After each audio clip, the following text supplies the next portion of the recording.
Please subscribe to help you and your motorcycle perform better. Why is that not coming around? I shouldn't be hitting that. What's the problem? As we move on to the list of mandatory changes for me, specifically ergonomically, we know the pegs are too far forward. So let's take a look from our T-Rex case to the middle of the peg is 9 inches, 23 centimeters or 230 millimeters. And from the ground up, we're looking approximately 16 inches or 41 centimeters or 410 millimeters. So in choosing the Woodcraft rear sets for adjustability, what I'm hoping to get is about the same peg height, but the peg further back here. To do that, there's adjustability on the rear sets themselves, but the first thing we have to do is take everything off. So let's get busy.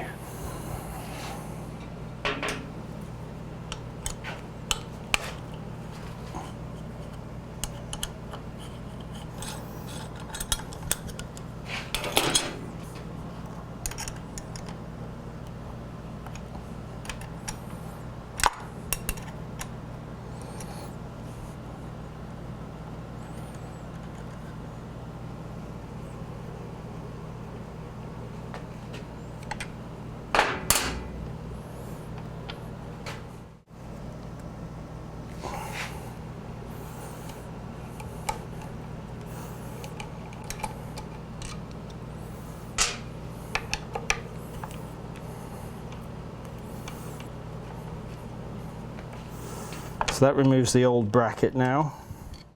Now for the rear sets themselves, there's an upper hole and a lower hole for the left side, and then you can see all the pinholes.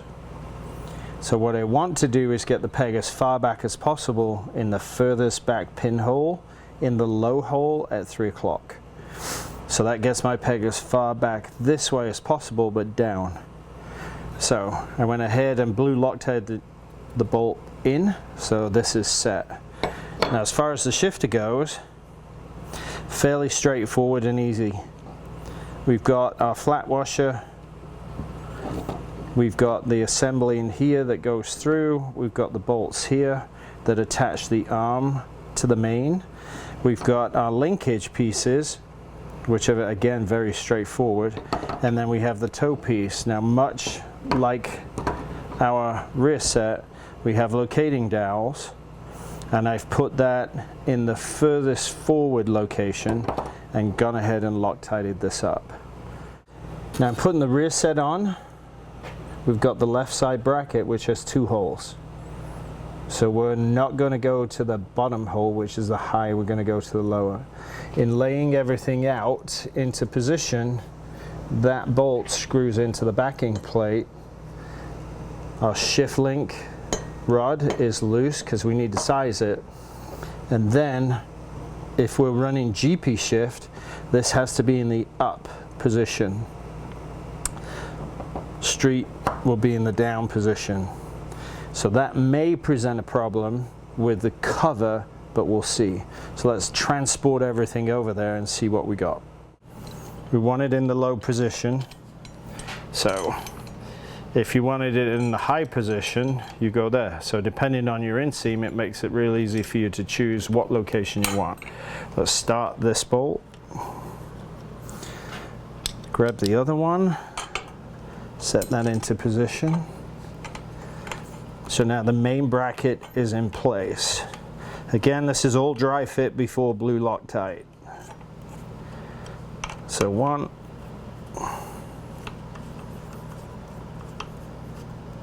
2. So that is as low down and as far back as I can get it. Stock was 9, so we're back 1.5 inches, which so 23 to 27.5 centimeters. So we're back there, and then height, unfortunately that's higher by a lot. It's higher by 1 inch. So from 41 centimeters, we're going to approximately 44. And that won't go any lower. So I might find I'm a little cramped in here with this in the lowest possible position. So we know we can't fix that any further, so the next thing to do is go ahead and bring the unit across. So if we want to go GP shift, whoops, come back, then we need to go this way, and it's hitting the cover. We haven't even bolted it up yet, and it's tapping on the top. So that cover's got to come off, and we've got to reshape the cover.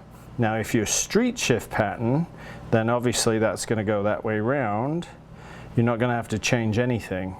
But for those of us that ride GP, and for those that don't know what that is, it's reverse pattern. So first is up, everything else is down. So that's a problem. So I've got to pull the cover, and then we have to cut the cover.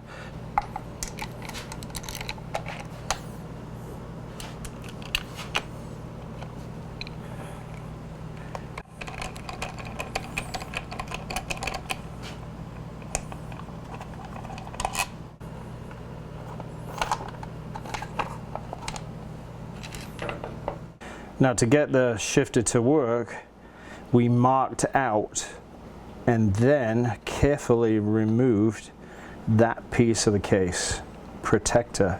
I want to keep this on because I don't want chain lube all over my feet and the peg, so I've cut plenty out here to allow us to go to GP shift. And again, a reminder, if you street shift, you do not need to do this. So that's done. Be careful when you put this in, because there's wires there and there's a little catch lip here. Make sure the rubber hose is pushed back. This slides in first, you get it into position, and then make sure everything's set correctly and your wires are free, as is the hose. Once you know that's all good, then the rest can go back together. So we have the bolt, the wave washer behind, and the flat washer after it, so that's assembled correctly. We've got to go ahead and take our 10mm bolt out of the arm, because that's got to get installed. So first job is to line everything up and look at angles. So as far as angles go, you always want a 90 degree where you're at, and we want the pegs to be somewhere around here, I would say. So a 90 degree will be about, let's bring that down a little bit and move that across.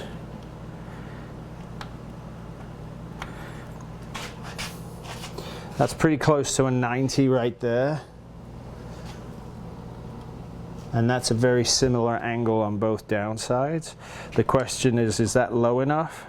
Well, we'll have to wait and figure out, because we do have the adjustment in the arm here to go up or down. So there is that part of the install. So for now, we've got to screw this in temporarily. Go ahead, seat our 10mm bolt there just to hold it in place. And then we can take a look at angle here for the shifter.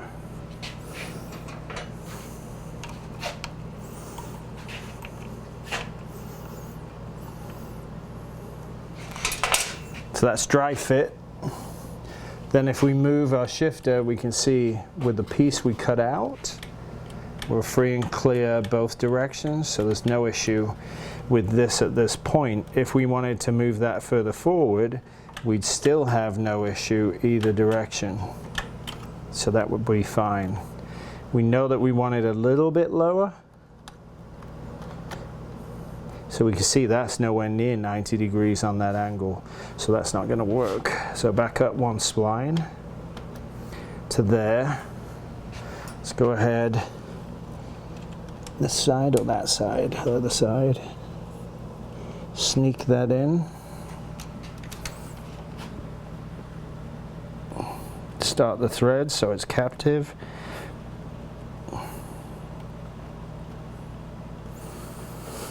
Then at this point we can now use our shift rod to go up or down. So if I turn it that way, it'll go down. If I go the other way, it'll come up. So once we get onto the bike itself, and I'll find this angle, that makes sense. So we need to blue Loctite this. We need to go ahead and blue Loctite there. We're leaving these loose. All the other bolts in pre-assembly have been blue Loctited, and this gap is as far forward as it will go. So objectively, we're back where we wanted to be, but we're higher than we would prefer to be. Right, just as we did on the other side, we've pre-assembled the toe piece in the lowest and furthest position away to get that where we want it. We've put the arm in, we've Loctited both of those into place. So that is our brake lever finished. There are some spacers here. Those go inside to space out the rear master cylinder here. And then we have our peg, again, in position. Now, on the other side, we have the peg and the bracket in the low position, and the instructions say if you put the shifter side in the low position, you put the other side in the opposite. There's the lower hole, this is the upper hole. The pin is at 3 o'clock and as far back as possible. So low hole on one side, high hole on the other, and obviously vice versa. So very simple instructions to read and follow. Now on the rest of this, that's got to get some grease because it is going to go in there. That fits with that. So as we're looking at the brake side, we'll do it the correct way around. So rear brake, and then that will go inside there like that. And then we have the other screw that comes in here through our rear set there, screws into the back of that. This screws into the back here to keep all that captive so nothing slips out. And then obviously we've got our spacers here to put into place. What's the most important part right out of the gate? Well, you're missing a bunch of stuff here. You cannot have your brake switch work because the set we purchased doesn't come with that. So we have to tie the brake switch up. If we tie the brake switch up, we can't use the springs, so the springs have to go into the parts box. And then, as we said, we've got to scavenge another couple of bits. Well, guess what? We're scavenging the heel guard and the bolts on this side to screw into the master cylinder as well, so we're scavenging a couple of pieces. If you want to, before you get to go to install, there's nothing wrong with going ahead and putting your Loctite on here and screwing that into place first, then put the Loctite in on this side and screw it into place next, so that that is all assembled if you want to do it that way. Or like me, you're going to do it on the bench a piece at a time, so you take your time. Let's get rid of the parts we don't need that we're not going to scavenge. We need the pin, we don't need the springs, and we need the rear set. The rest of the stuff we need. Okay, so we know that's going to fit here, so that's pretty easy and straightforward. That's not a problem at all. So we're going to do this last. First, we need that on here so that that's secure. And at that point, we put our barrel through. Sometimes there'll be a washer on the back side and sometimes there won't. Split pin is going to go through, and depending on the side, for now we're just going to make it open. We're not going to do anything major here, we're just going to split it apart.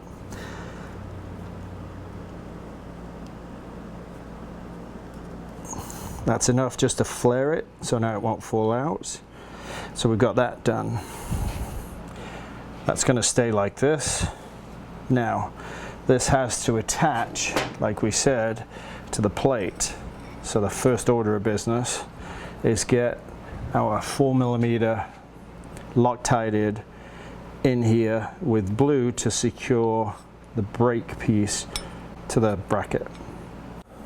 So cylinder and washer, the washer goes on first. It says don't be shy with grease, so we won't. So So the small end goes through. Okay, on the back side, we then need to put the scavenged piece we borrowed from the stock unit. So we'll go ahead and screw that into place. So we've got a placeholder. So that's in. Now onto this side. Next is the rear set here. And our bolt hole for our 4mm, which is right there. That goes on there. So let's put the bolt through first. Grab the 4. You got to line it up with that and that. So you can see there, all of that gets squared up. So lay it against it first to make it easy to start the bolt. So that's going in. Now, next is how this all lines up. So we have both of our spacers that we need to put in the back of the rear set. That takes up the gap with the master cylinder. We are stealing the OEM bolt as well as a heel guard. And that's what happens when it gets fidgety. So we'll put that through, we'll bring that up, and then we'll start that bolt. Right, whoops, come on.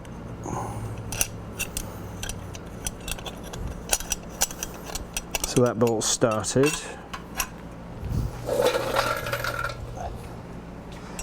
Get our other missing piece, fit that in.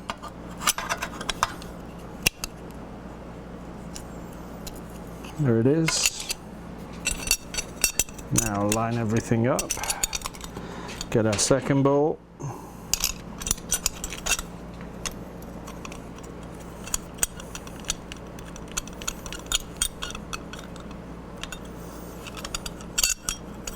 There we go.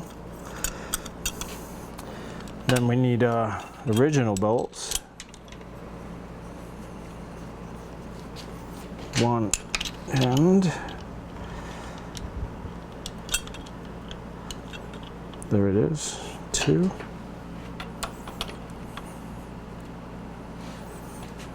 Backwards first.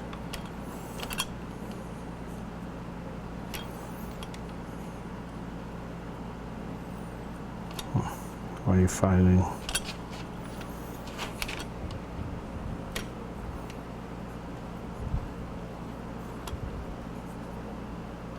Okay, that's in.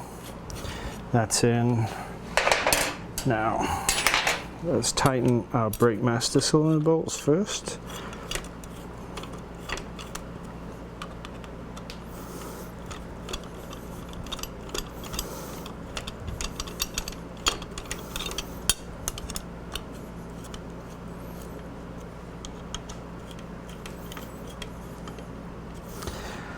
So now everything's lined up. That will just get snugged into place there. We'll be done. So that what we have left to do is Loctite the front 4mm button head. We've got to Loctite the 10 in the back, and those will tighten together. Then go ahead, Loctite both of these one at a time. So they're in play, and if you choose to Loctite these, you can do that as well. But again, always blue and just a little bit, you don't need a lot.